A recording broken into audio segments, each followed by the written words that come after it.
Hi guys, I'm here to do the Booktube Newbie Tag 2.0. Kind of a dumb title, but it's got some good questions.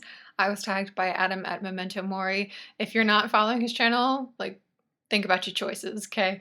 He has what is clearly the only indispensable man booker video, so I'll link that down below along with his tag answers. The first question is, what genres would you like to see talked about more on BookTube? It's not so much genre for me as geography. Specifically, I'd like to see more booktubers talking about Central and Eastern Europe. It's really rare for someone to hold up a book and say, this is by a Czech author, or this takes place in Hungary or Poland. And it's even rare to find a book like that that's not about World War II. Next question is, what do you feel is the best way to make friends on BookTube? This was really hard for me when I first started making videos because obviously commenting regularly, especially on the channels you most love, is the way to go.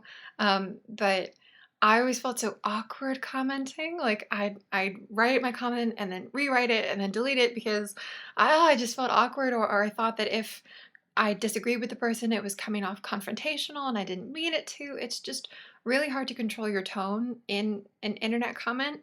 But I know for me specifically as a booktuber, the kind of comments that I most enjoy getting are ones that specifically address something that I mentioned in a video. So when someone's like, I thought this point was really interesting, or I disagree with you about this point, especially if you're talking about something that's towards the end of the video, because that means somebody actually watched past the 2-minute mark. The third question is, what do you enjoy the most about making booktube videos? A lot of people say the community, and I also love the community, especially when people take the time to comment. Like, that means a lot. But my honest answer is that I most love how BookTube has changed my relationship to the books that I read, because I remember them so much better now, and I'm so much better at describing them. Okay, this is how I used to talk about books when someone would ask me a question about them. Let's see, what have I been reading recently? So last month, how was it this? Last month I read a book, a really good one, by this new Irish author, and it's a new. When did this book come out? I think it's new. I'm not sure if she's written other books, but this one is about this girl who is looking for her sister, for her mother.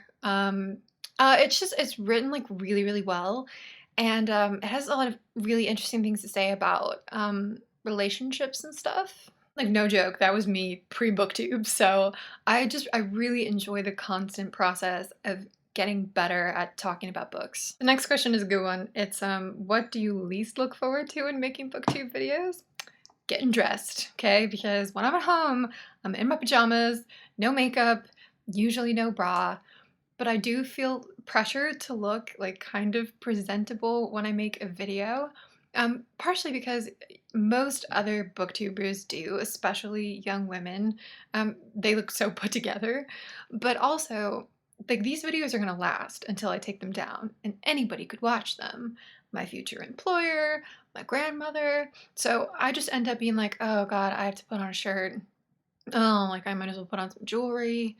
Well, I've come this far, I'm gonna put on some mascara now, I guess, and if I don't put on some lip color, my lips are gonna look like they're bleeding into my face on camera. So after my videos, I'm like a child after a holiday party. Okay, I turn off the camera and I'm like, like, yeah, it's a sham. So you're in on it now.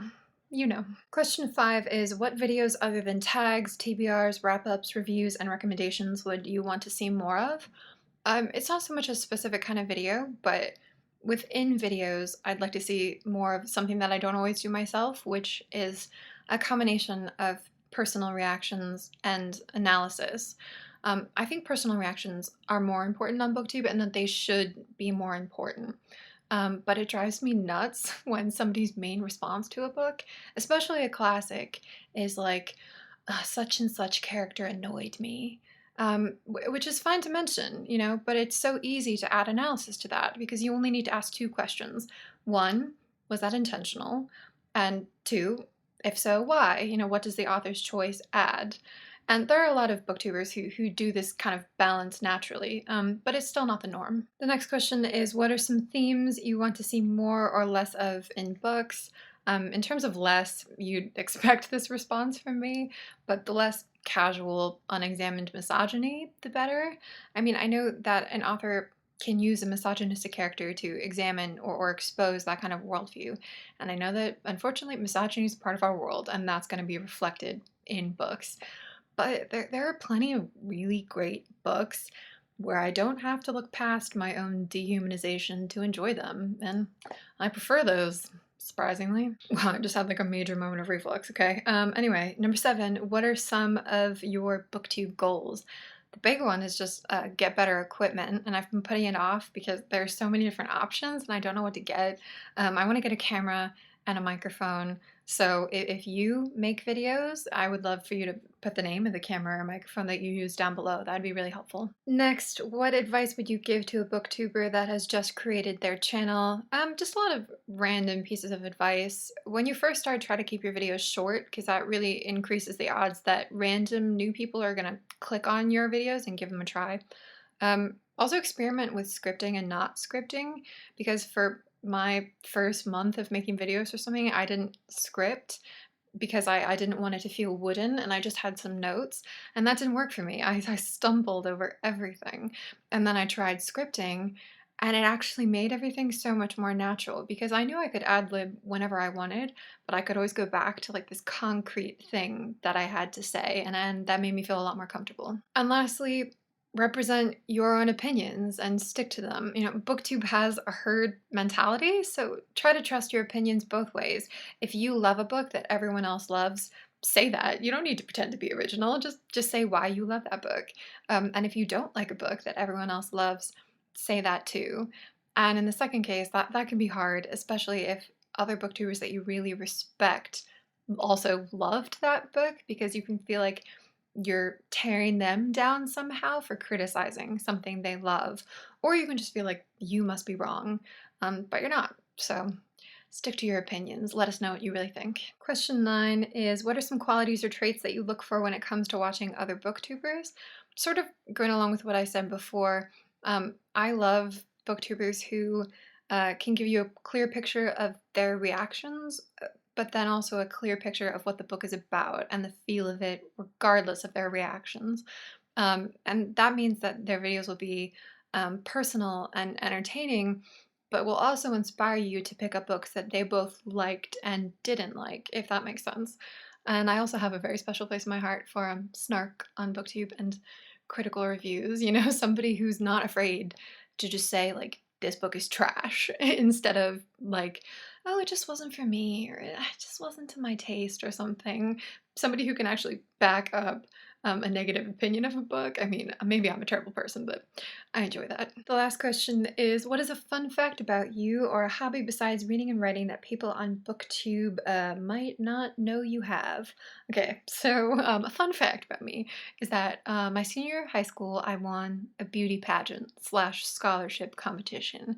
We had to do this whole exercise routine on stage in front of an audience where we did high kicks and we had to smile while we did push-ups. There was an interview portion, a talent portion. We had to walk gracefully in our ball gowns and then pivot on our heels.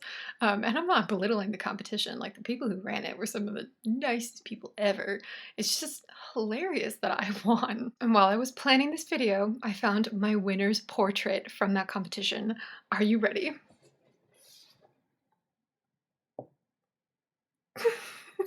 So, tagging business. I tag Simon Savage because obviously we all want to know his answers to these questions. I tag Molly DeMontagne because she's the best and she doesn't make enough videos, and it's a tradition now that I tag her in everything so that we all get to see her face more often, hopefully. And I also tag Catherine from the Reader's Athenaeum. Her channel is relatively new, but she's so articulate and knowledgeable and friendly, so definitely go check her channel out and subscribe. Bye guys, thanks for watching, and I'll see you soon.